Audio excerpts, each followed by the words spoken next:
Hello and welcome to another Pauper video. Today we're talking CawGates. I brought the man, GN42. How's it going, dude? It's going well. How are you Welcome. doing? Thank you for joining. I really appreciate it. Yeah, I'm down to talk Popper whenever. Now, it should be noted that you wrote a full thesis diatribe. I'm not really Yes, sure exactly what it is, but you yes. you put a huge document out on the internet that has how to for CawGate as well, right? Yep, it's like 16 pages Google Doc. You can find it on my Twitter if you just scroll down. I have not read the 16 pages about Squadron Hawk. So I'm coming Yeah, into this a little bit blind, but I have heard of the deck and I've seen it in action a little bit before. And you've had some really sick results lately. Like you top four the showcase or just top eight? top eight. Yeah, Top eight the showcase. So you made like 500 tickets, easy peasy. And then next day, top eight the challenge. yep. Uh, That was fun. how is it that do you keep track anymore to how many challenges you top eight with Cogate with just in general? You just keep running them off. No, I think I was at like 26 top eights total when I wrote the CawGates guide, but somewhere around there. But not just with CawGates. I probably have like I don't know 5 or 6 top eights. I don't Man, really count super religiously, so okay, I slightly changed the audio, so sorry if anybody was confused. But basically, the moral of the story is that you're so good at Cogate that you don't even care anymore. You don't have to track. So one of the jokes when this deck first came out, when Zune created it, was that Sacred Cat is Uro because it basically is a huge beater with Basilisk Gate. And if you're not familiar with this deck, Basilisk Gate is target creature gets plus X until end of turn, which is the number of gates you control. And people for a long time were hoping for a gate payoff, and this is a heck of a gate payoff. Basically, you turn any manner of creature that you have on the table into a giant death attacker, and Sacred Cat is like because it has lifelink as well, and it comes back. It's just huge swings. So that makes the deck pretty well positioned against something like mono red, especially with the 4 prismatic strands in the main deck. So you've got your 4 Gilgate, 4 Citadel Gate, 4 Seagate, Singleton Heap Gate, and then just 4 islands. And then the core of the deck is the Sacred Cat, Squadron Hawk plus the Brainstorm. We'll go over the Brainstorm Hawk interaction. You also have 4 Modern Age. That does not look very good on the preview. Oh well, let's just zoom in on it. So the Modern Age is a saga that gives you draw a card and discard a card twice, and then it turns into a 2/3 flyer, which is another attacker that you can use on with the gate. 4 Counterspell. So this is kind of like your Cobblade Counterspell attack you deck, and then 4 Prismatic Strands to stop monocolored decks. Obviously, Mono Blue Terror, Mono Red, and then Lorien Revealed is a new card from Lord of the Rings, which is draw 3 cards with island cycling, which is very good late game. It basically gives you an effective 1 to 2 more land drops and allows you to just basically put action in the mana base essentially. And then 2 Guardian of the Guild Pact. This has been something that's been played in Cogate the whole time, and Zune said that he called it true name nemesis in Pauper because almost every deck is monocolored. Almost every card that's played in decks are monocolored just because of the mana being kind of terrible, and people are not playing monocolored spells. So a lot of the time you just get away with like landing this. You have Basilisk Gate, they're dead. Uh, pretty and much. then the deck can support. It seems like it can support a lot of kind of flex slots. Something that people play a lot, and you're playing Dispel here, is Spell Pierce, and then you're playing a Behold the Multiverse, as well as 2 Dawnbringer Clerics in the main deck, which is a relatively new card, but kind of not that new. And it's just one of those flexible cards that's kind of mid, but also very good because it can do so many different things at once. So let's walk through the deck. How would you describe Cogate in general? Is it a control Um, deck? it's super hard to pin down what I feel like if I had to pick one strategy, I'd say it's probably a mid-range deck. Although I tend to lean towards the controlling route. You're sort of forced into playing the control role most games because your mana base is a bunch of tap lands. So if your turn one is a tap land, your opponent's turn one is a Swift Spear, you're forced to play control in that game no matter what. Right. And with 4 counter spells, as soon as people see 4 counter spells, they're thinking this is a control deck. But it's not like decks in Pauper are playing more than 4 counter spells most of the time. You can see spell pierces and stuff, but the only deck that's playing more than 4 counter spells in reality is probably something like Fae, which has the 4 Spellstutter Sprite 4 counter spell package, and can really play more of a tempo control deck or control. Yeah. Well, counterspell is just so much better than the second best 2 mana option. Like the second best is like lose focus or something, which is just significantly worse than counterspell in this deck. It, Yeah. simply just being a hard counter answer to anything. And since you're going for the late game anyway, and every single source is blue except for the Basilisk Gate, you should be able to just use it to the highest effect. Yep. So the main interaction in this deck is the Squadron Hawk Brainstorm. So Brainstorm says draw 3 cards and put 2 cards from your hand on top of your library in any order. Squadron Hawk, when it enters the battlefield, you can search your library for up to 3 cards named Squadron Hawk, reveal them, put them in your hand, and shuffle. So let's say you had 1 Squadron Hawk in your hand. You play that Squadron Hawk. Boom. Now you got 3 more Squadron Hawks. Uh-oh. 3 more Hawks go into your hand. There you go. Oh, gosh. The clicks. Yep. Okay, so these go into your hand. Let's say your hand was these cards. And now you can cast the Brainstorm, draw 2 fresh cards, or 3 fresh cards, right? And then Yep. you're putting the 2 Squadron Hawks back on top, and then you can cast the other Squadron Hawk and get them back into your hand. So instead of like having lands and stuff in your hand, that turns it into an Ancestral Recall. That's essentially the idea of it. Did I do that justice? Yep. That is correct. So that is basically the only real hard card advantage in the deck other than Lorien Revealed and Beholden Multiverse. Is that correct? So there's a couple things. One, you can actually do the combo 2 times. So the first time, net 2 cards because you get to put 2 Squadron Hawks back on top of your deck. But the second time, you get to just go +1 card because you can put 1 Squadron Hawk back because you're left with 2 after you complete the combo the first time. Right. And you can shuffle away 1 bad card. And then the other card advantage engine is the Modern Age in the deck. Because you have 8 cards that have flashback in the 4 Sacred Cats and the 4 Prismatic Strands, that's the other like kind of main engine of the deck. Would you call that like, and that's something that's not really hard card advantage, but it's sort of soft card advantage because these are 2-for-1s.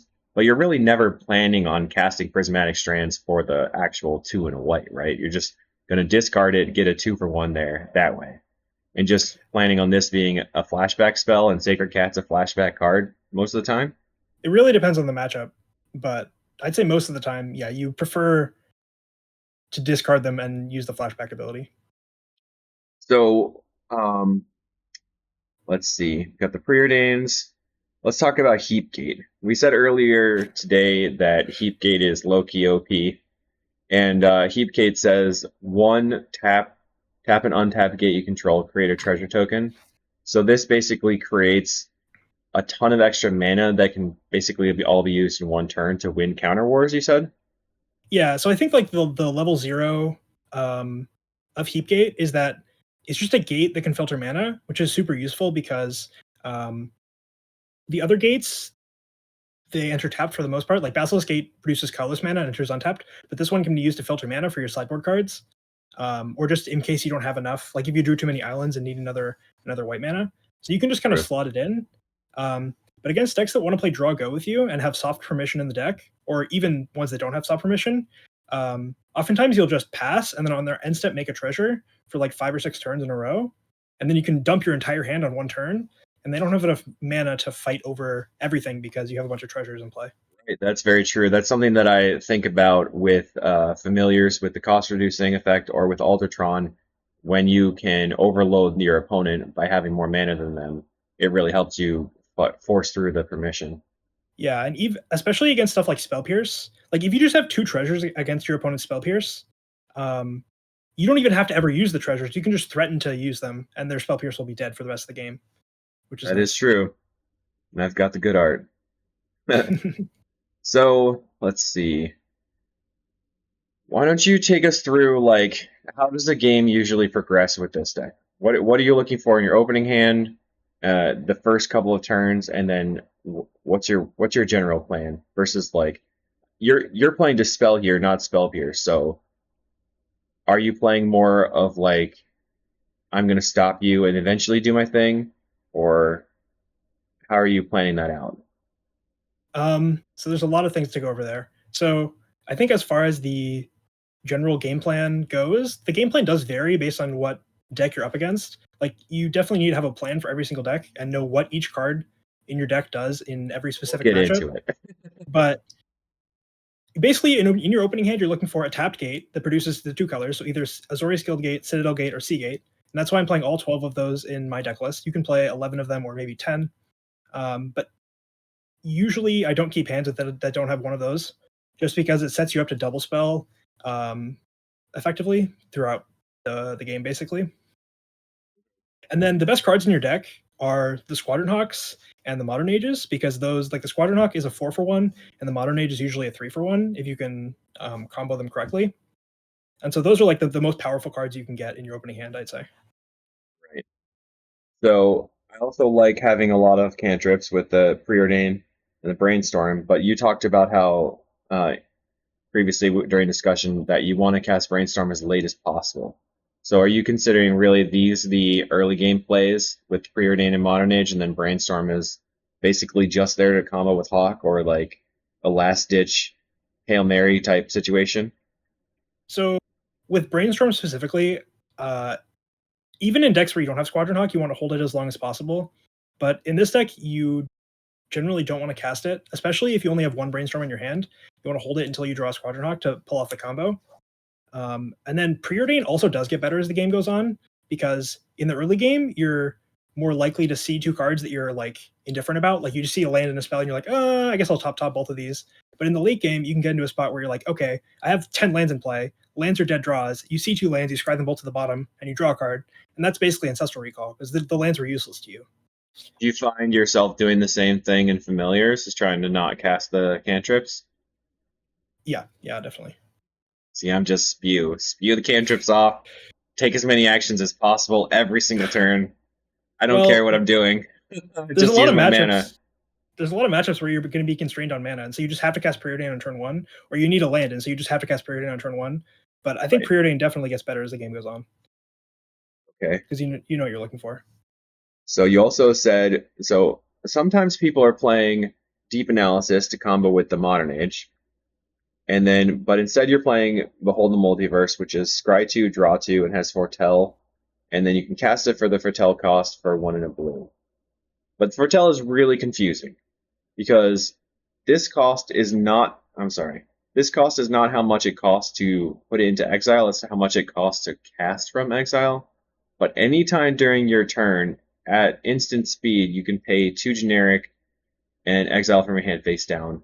You cannot cast it that turn, but you can cast it on any future turn. Basically, as soon as you pass to your opponent for one and a blue. So it's an instant speed draw two that has like basically pay half, pay half. What do you like about that specifically? That you're choosing to do this over deep analysis. Yeah, so Deep Analysis has this weird clunky aspect in the matchups where you want it. So let's say I'm playing against Gardens, and Deep Analysis is going to be a really good card against Gardens, but I don't really want to discard it to the Modern Age because I want to get all 4 cards of value out of the Deep Analysis. But I also don't want to cast it until I can cast it and then immediately flash it back. Because if I cast Deep Analysis past my opponent and they have Bajuka Bog, then I lose out on the extra cards. So there's sort of Right. this clunkiness aspect to the Deep Analysis that I don't love. Whereas in Familiars, you just cast Deep Analysis and just you can churn through because it doesn't cost the full mana. So You Behold the feel Multiverse. Oh, go ahead. do you feel like the deck doesn't have that much card draw because it doesn't look like it has that much card draw? I feel like there's a reasonable amount of card advantage. A lot of the card advantage isn't card draw. Like Sacred Cat isn't a card draw, but it's a 2-for-1 because your opponent has to spend 2 removal spells on it. So I think that's something that I have not really been able to process because I come from the realm of so many cards in hand. yeah, But yeah, I yeah, guess you kind of have cards in hand because you're going in and out with the prismatic strands in modern age and the sacred cats and stuff like that. Hmm. yep. It's got the full 4 journeys to nowhere. That's pretty much stock, right? No one's not doing 4 with that. Yeah, sometimes we would play what's it called? Oblivion Ring as the fifth copy. And you could hit stuff like munitions, but that's fallen out of favor for the most part. Well, that also is sort of because Dawnbringer Cleric hits those same things, right? The things that the enchantments that you got to get off the table, this cleric can handle. Yep, yeah, pretty much. Do you find it to be a pretty good card, or just a card that you play because it works? I think the card is pretty good. So I think initially the card was added to the deck specifically to destroy makeshift munitions because I think this was like a year and a half ago.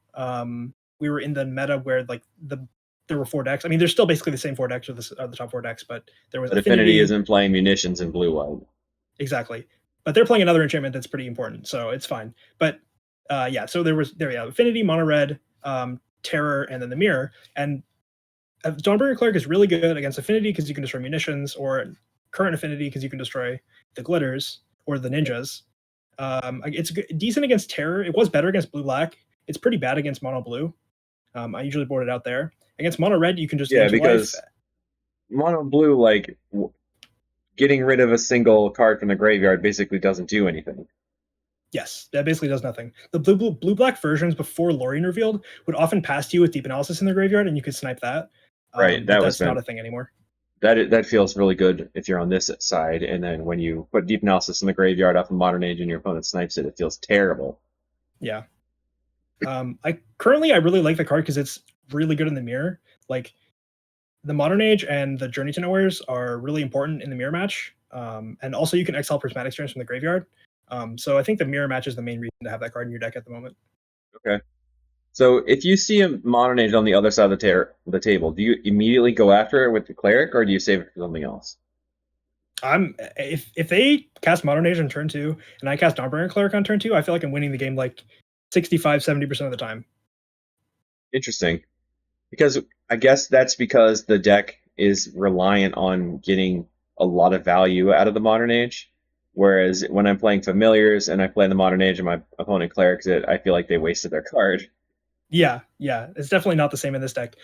The way I like to describe Modern Age in this deck is that Chapter 1 says draw a card, Chapter 2 says draw a card, and Chapter 3 says make a 2/3 flyer. It's pretty good. Yeah. It's pretty good. I mean, it's the same in Familiars when you're spewing all your excess lands into the graveyard, kind of. Yeah. But it doesn't always work out that way. It's not quite as good in the early game in Familiars, though. So let's see. Before we get into matchup analysis, I want to talk about the sideboard. So over here you've got you're still playing quite a few blasts, but at one point you played 15 blasts as your sideboard. Do you want to talk about that experience? Yeah. So there was basically a challenge metagame for like a couple weeks that was just mono blue and mono red, and the best sideboard cards against mono red are blue blasts, and the best sideboard cards against mono blue are red blasts. So I just stacked my sideboard full of those blasts, and I was able to do pretty well. Ended up splitting that challenge, so It's pretty that nice. Yeah. It was funny to see. So here we are. You still got 6 blue blasts, and you're choosing Hydroblast over Blue Blast as the 4 of because you like the art better. Yeah, it doesn't matter in this deck, but I like that better. Yeah, but the Red Blast, this does matter because Red Blast is going to come in matchups where potentially in the mirror where they might have a standard bearer, so you have to have Red Blast over Pyroblast because Pyroblast has to target.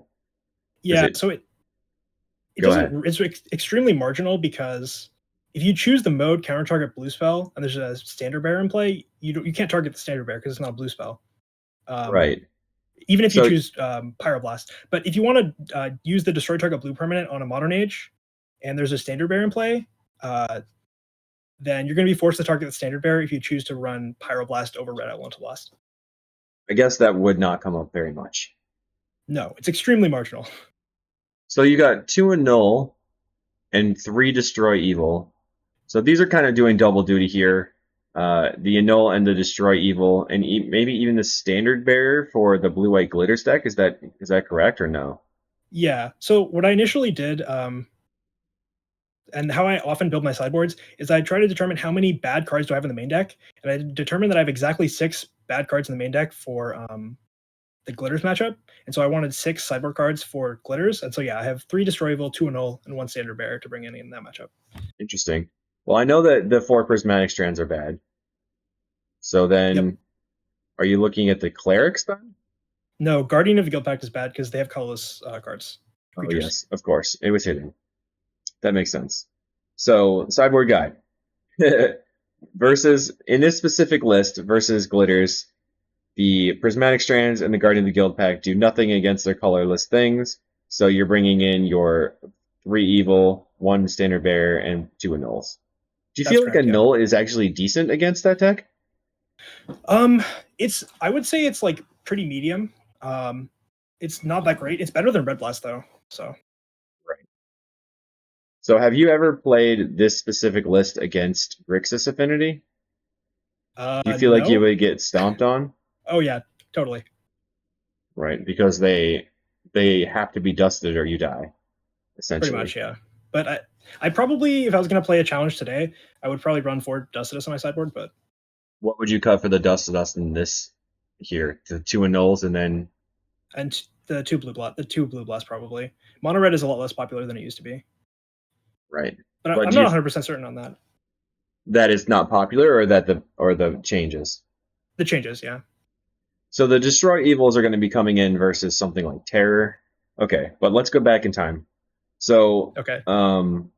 Versus glitters, we already have the sideboard plan. So what are you looking for in an opening hand versus glitters? So as I said, you want a tapped gate in your opening hand that produces one of the 2 colors or both of the 2 colors, and then you're looking for basically just a way to not die. Right. And then after you not die, you can figure it out from there. I will say counterspell is really bad versus them, because like the play pattern is that they play out they like sort of dump their hand early, and then you don't have time to hold up counterspell because they're going to kill you. Like if you just hold up mana, they're just going to attack you for like 8 every turn, and just kill you that way. And so you have to commit your mana at sorcery speed to the board, and then you're just stuck with these counterspells in hand that do nothing. So Yeah. For me, the reason to play Counterspell is to stop the initiative in familiars, but Counterspell is just the most broad reaching way of actually doing disruption in CawGates. So, did you right. consider? I mean, you already have 6 cards in, but if you had more cards, like if you also had 4 dust or something, maybe you could also even cut the counterspells. Yeah, you don't want to bring in the red blast because They barely have any blue spells, and well, all their blue they have spells are the draw twos. yes, they have the So draw twos and the ninjas that are important to hit, but the problem is you just don't have the ability to name red on the gates. It's just too slow. So because also you run out of Dustedus white mana.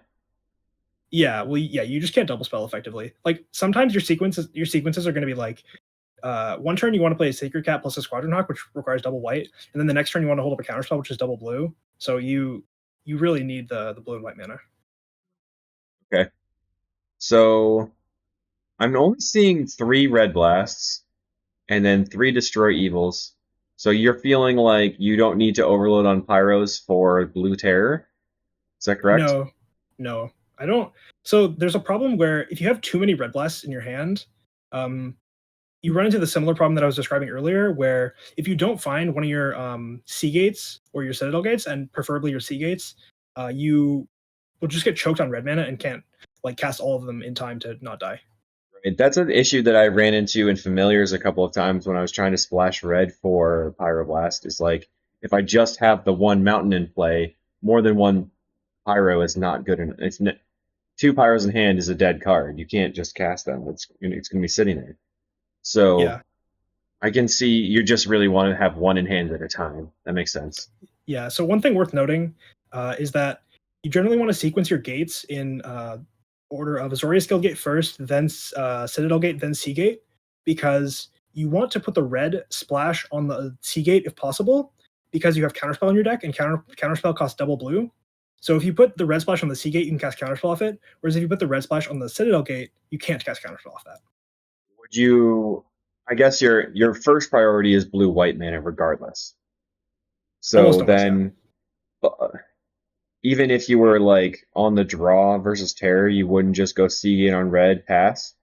Uh, yeah, you sometimes will do that. Like against Seagate or against Terror on the draw, if you have a red blast in your hand, I would often sequence it like that. But if I don't have any red cards in my hand, I want to do the other sequencing just to leave my options open. Okay. Wow. Interesting. If you A don't lot of have red cards in your very deck, you can just specific. randomize because you give your opponent. It's very weird, but you give your opponent information. Like, let's say my CawGates opponent plays Seagate on their first turn.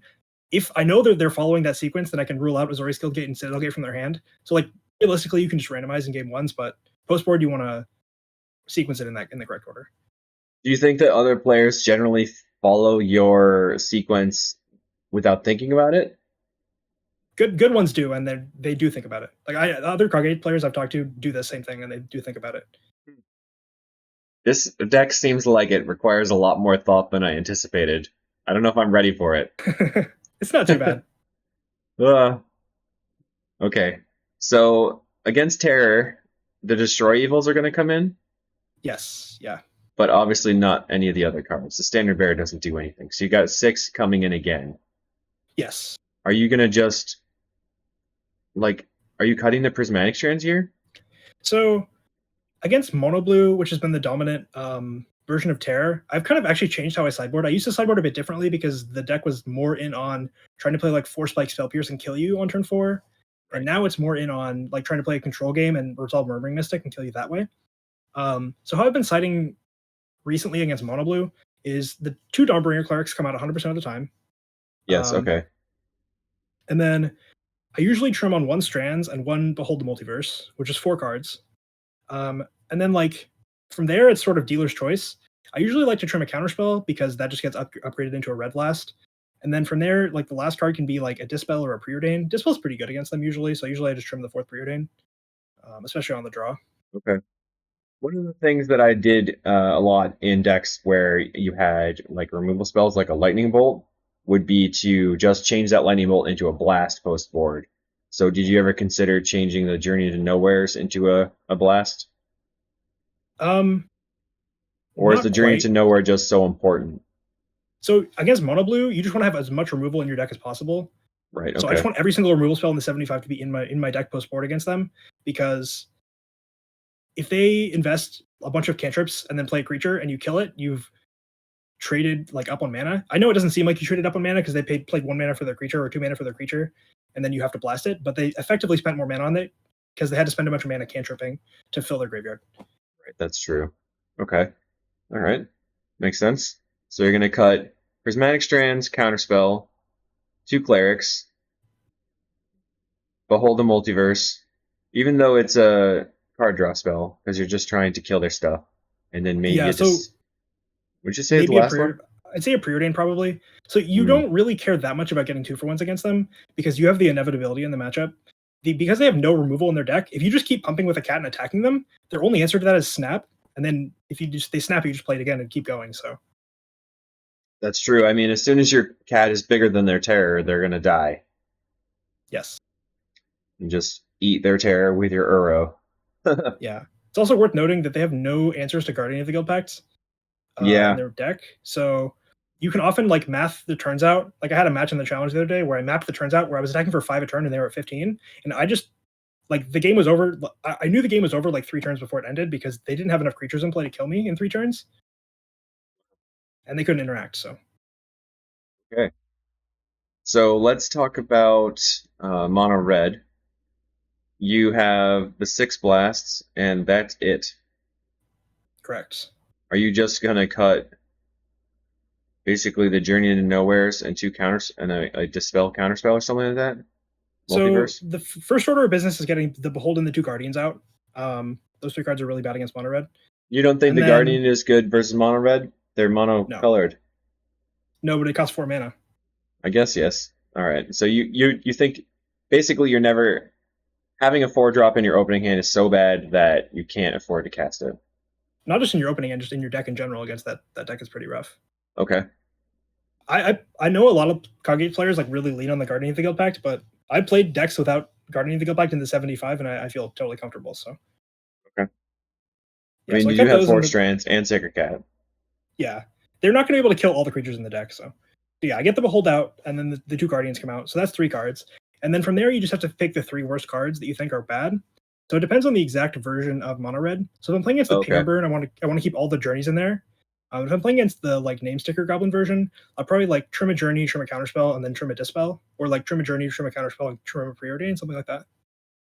Okay, that was a lot, but this you're trimming the journey and the counterspell. The journey is not very good versus a go wide deck, obviously. Yep. Counterspell is a bit slow, and dispel is not very effective against them because they're playing creatures. So that makes Yes. sense. You've got 6 Hydroblasts for removal and answers. Versus Yep. the Pinger deck, you'd really just need to get the things off the table, so you need maximum removal spells, which is why Journey to Nowhere is going to stay. So, would you just go -2 Counterspell here? Yeah, you could do that. You could also trim a Dawnbringer Cleric or a preordain. If I was on the draw, Yeah, I'd be more because likely to trim Dominator a Cleric is not very effective against them. You're not really blocking quite as much, and like the 2 life isn't going to matter that much when they're pinging you like crazy. pretty much, yeah. There's not. That's pretty much it. Is like a go wide versus the regular pinger, but the where the mix comes into play is whether or not they're hyper speed go wide or mid range go wide. It's kind of a toss up at this moment. Right. So then from there, we also have like a garden stack to talk about. Yeah, so for playing against like the traditional Gardens deck, I don't really have cards in my sideboard for them right now, other than the annuls. So the annuls in the sideboard are specifically in the deck because they come in against Gardens and against Glitters. So I definitely would How bring does those it in. no come in against gardens? So if you actually kill like counter their Wellspring on turn 2, it like completely destroys them a decent amount of the time. Oh wow! Just because they don't have a thing to target with their deadly disputes and they can't draw cards. Yeah, well, their deck has no selection. Um, like they don't have preordains, they don't have brainstorms. They just kind of draw the cards they get, and they don't throw a fit about it. And so uh, if you counter their Wellspring and they have 2 disputes in their hand, it's not like they have cantrips to try to dig for more artifacts. They just sit there and do nothing. Um, What about the destroy evils? Are those not good against the initiative or? so those are pretty reasonable. If I was to sideboard, let's say I was sideboarding against like a traditional Gardens with initiative, I would bring out the 4 strands, and then I'd bring in 2 destroy evil and 2 annul. That's very easy to do then. Because Strands is pretty mediocre versus Crypt Rats regardless, and you're going Yeah, wide enough to attack in the air. Would you say that you try to like put a few creatures on the table and then just not overcommit because of the Crypt Rats? so prismatic strands can actually be used to counter spinning darkness because spinning darkness is a damage spell. Yes. So it does have some utility, but it's not the greatest. But yeah, I generally try to play in a way that doesn't allow my opponent to get 2-for-1s with their sweepers. So Right. Okay. Um, that's the big four. Is there any other deck that you've been seeing a lot that you would have had like I guess Bogles or something?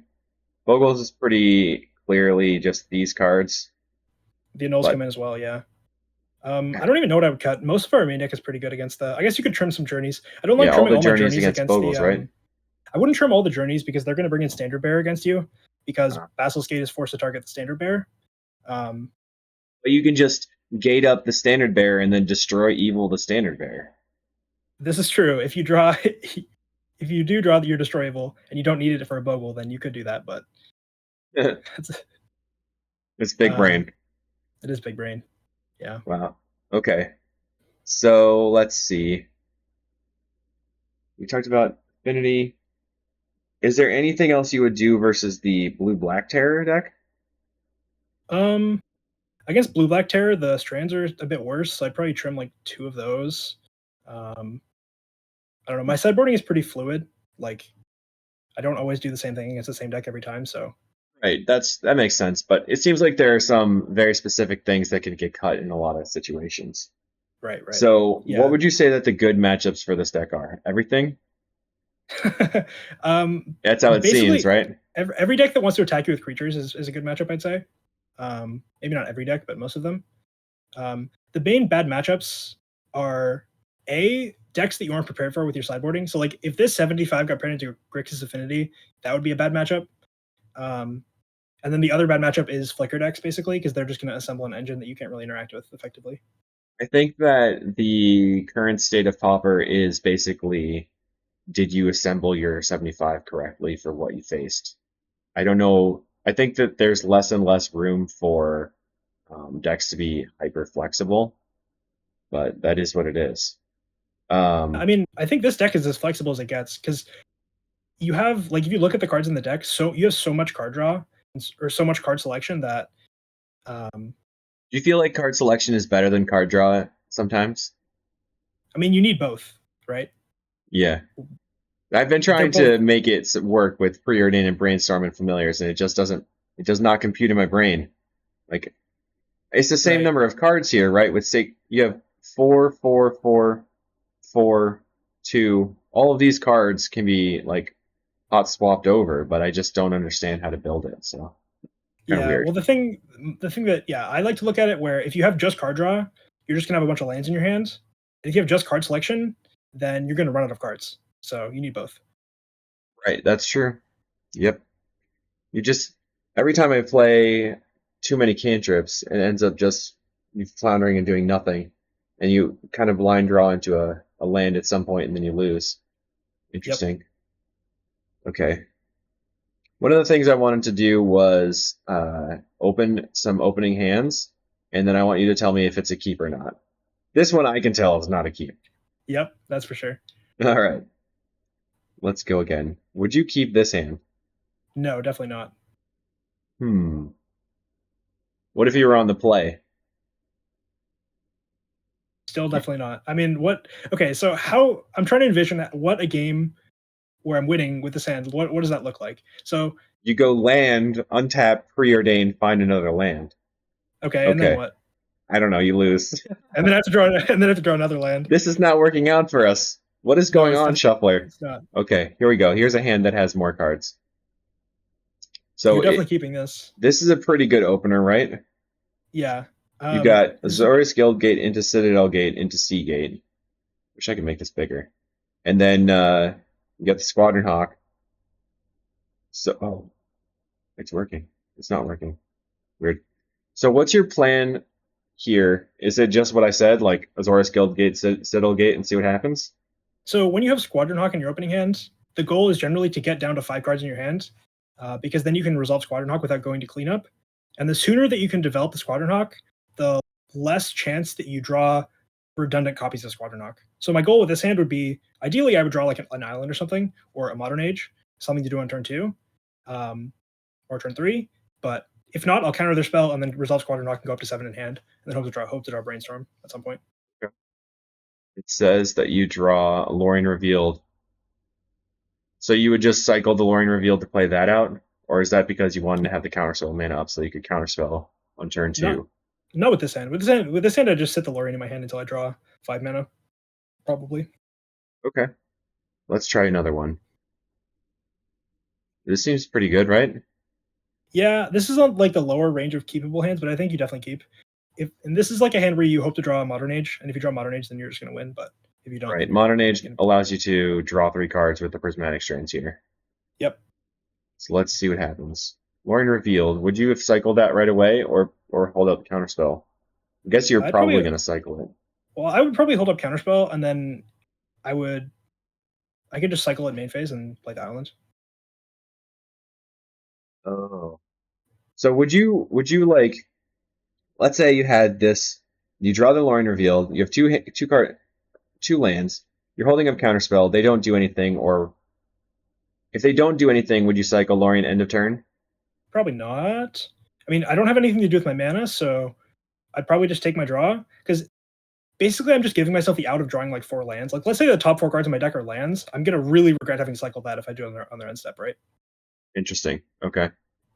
So is your strategy with the Lorien to just really, really, really try to not cycle it?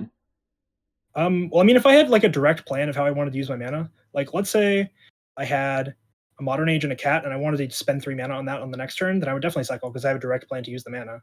But because I didn't have a direct plan to use the mana, and I can just cycle on my main phase, play an island, and then still hold up Counterspell, I think it's better to hold it in that spot.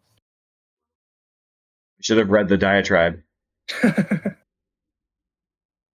Okay. So what are some flex cards? So let's say we have the Spell Pierce. That's one of the flex cards. You're playing Dispel instead. What do you see as the difference between playing a Spell Pierce or Dispel in that slot? Some people are playing like 3 Brainstorm, 3 Preordain, 2 Dispel. What do you see any advantages or disadvantages to those different setups? Yeah, so I think this is pretty straightforward. Like Spell Pierce is going to be better on the first like 5 turns of the game, and then after that, Dispel is going to be better for the most part. But Um, if you're playing all tap lands, how are you expecting to use Spell Pierce effectively? so it's a very common play pattern where the opponent will use half their mana on their own turn, and then they'll hold up a removal spell for your creature in case you pump the creature and then go to attack. And they can't just like not play anything and pass to you with all their mana up. So they're going to spend half their mana on their own thing on their main phase, and they're going to pass to you with a removal spell up. And you're going to pump your creature. They're going to try to remove it. Then you can Spell Pierce there. But isn't Dispel basically the same thing at that point? Um, in that scenario, yes. But Spell Pierce you can use on the draw twos out of mono red and like Wellsprings and stuff. Okay. So why did you decide to use Dispel instead of Spell Pierce? So specifically in this deck list, I'm choosing not to play Spell Pierce because I think Spell Pierce is bad against the current iterations of mono red. Like the mono red decks start on a 3-drop, which is a creature, and then they have infinite mana after that. So Spell Pierce is just bad. Okay, that makes sense. Whereas previous iterations of mono red, very commonly their turn 3 would be have 2 mana in play, and then they play a draw 2, and you could Spell Pierce that, and you feel really far ahead. Right. Okay. What if I just right? Okay, that makes a lot of sense. And then we talked about deep analysis. How come you're only playing 2 Lorien Revealed and not 4? I mean, this is sort of the number we came to after testing for a few months, or maybe not a few months, a few weeks. Um, it's not a Lord Reveal isn't a great card in this deck because you really don't want to be playing islands. Um, like ideally, you play all your gates out first, so that if you draw into Modern Age and you have extra lands, you'd rather be discarding the islands as extra lands than the gates. Uh, so 2 is just a balance between um, how often you want to draw them. You basically don't want to draw multiples, and so 2 is just the number we came to. Are there any other flex cards that you've seen play in CawGate that you wanted to talk about? I mean, there's a bunch. We used to play Fumes in the main deck. Right. Um, Yeah. Let's talk about the Black Splash. Some people are playing Fumes and Arms of Hadar. yep, Is I that think that. something? Oh, go ahead. Is Fumes basically just was there for like the all-in Kuldotha builds? So it's reasonable against Kuldotha, although even then you'd prefer to just Pyroblast the Kuldotha Rebirth rather than trying to draw to your one of Suffocating Fumes or 2 of Suffocating Fumes. Right. But Um, it was like a main deck card, right? right. The problem is though that there's a real cost to putting a third color of mana in your deck because you have to name black on one of your gates, and that oftentimes you'll have to name black on your gates before you draw the fumes, and then that's going to cost you um, equity even if you don't draw the fumes. Does that make any sense? Yeah. I actually got blown Um, out a couple of times by double Arms of Hadar, which made no yeah, sense to me, but it's better than strands against yeah. fans. Yeah, better than Strands against familiars. What do you let's see. How do you feel about the blue black fairies matchup? Should be I really haven't good because played. of Squadron Hawk, right? Or I they haven't have a played against Bako before, but I've won. I think I played like probably like 10 times, and I haven't lost once so far since Bako won those challenges. So I think it's pretty good. The key thing is that they have 2 answers to Guardian of the Guild Pact in the main deck. They have one Agony Warp and one Edict. And so if you can just play around those, they just die on the spot to Guardian. nice. So what do you feel like is the learning curve of this deck? Is it pretty high? Um, Seems like there's a lot of technical things that you're working on. I think that a lot of the like technical stuff just is fundamental magic skills. So I think if you have just good fundamentals, then you can pick it up pretty easily. How did you learn Um, these fundamental skills? I didn't learn any of these things. I don't know, just playing a lot of Magic, playing a lot of Limited. I don't know. So you're sort of a multi-format grinder, is that correct? Or Yeah, I mostly play Pauper now, but yeah. how long were you playing Magic before you started playing Pauper? So I started playing at the kitchen table like 2009, like M10, and then I started my first competitive event or like sanctioned event was like Magic Origins ish, Battle for Zendikar. Okay. Yeah, And then you just played Legacy and Standard? yeah. Well, mostly I played limited for the first like 3 or 4 years. Like I would just draft at the local store every week, and that was all the Magic I did at all. But since then, yeah, I picked up other formats and stuff. Nice. Well, I see you're a big fan of cantripping. You know how to actually get max value out of it. So it seems like this deck is kind of about maximizing your potential versus just doing the thing. And Definitely. Yeah. I think that's where uh, very specific and good players going to get a lot of edges. So hopefully people got some a little bit of insight as far as how to maximize their value with this deck. Is there anything else that you wanted to bring up as far as how CawGate goes or how to play it? Um, Not specifically. If I could give one tip to new players, is just mulligan more. Um, this deck can recoup card advantage really easily with Squadron Hawks and Modern Ages, so just mulligan medium hands would be my Right. suggestion. And your hands, we talked about the sequencing and the different ways to get card advantage out of your hands as well. So that's pretty cool. Man, this deck is complicated. I feel like my brain's exploding just from watching these Squadron Hawks. Well, if anybody wants to get in touch with you, they can hit you up on Twitter or Discord, right? What's your Twitter handle? I think it's GN exists. All right. Yeah. And then you're hanging out on the Familiars Discord, and there's not a CawGate one, there's just a thread in our Discord, right? Yeah, pretty much. You can just at me on the Discord and I'll answer your questions, I guess. All right, and don't forget to check out the major gigantic document going over how to play CawGate. And I hope everybody enjoyed.